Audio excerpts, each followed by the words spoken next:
पंढरपुरात आषाढी एकादशीला विठुरायाची मुख्यमंत्र्यांच्या हस्ते शासकीय पूजा केली जाते। मात्र आषाढीला मुख्यमंत्र्यांना रोखणार असल्याचा इशारा होलार समाजाने आता दिल्याचं पाहायला मिळत आहे।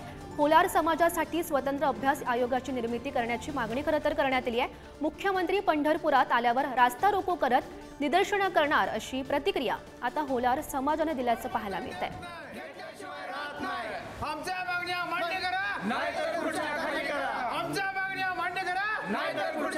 कार्यकर्त्यांच्या नेत्यांची उपस्थित बैठक झाली।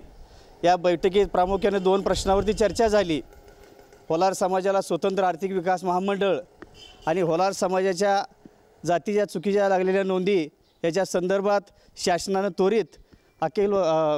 त्वरित अभ्यास आयोग नेमावा आणि माझी प्रशासनाला विनंती आहे की येणाऱ्या आषाढ वारीच्या आधी मुख्यमंत्री साहेबांना मी विनंती करतो की आपण जर या दोन प्रश्नाचा या दोन मागणींचा येणाऱ्या वारीच्या आधी जर नाही विचार केला तर मी अखिल भारतीय होलार समाज संघटनेच्या वतीनं आपणास इशारा देतो की आपली होणारी जी पूजा असते, पांडुरंगाची पूजा असते, ती पूजा रोखण्यात येईल आणि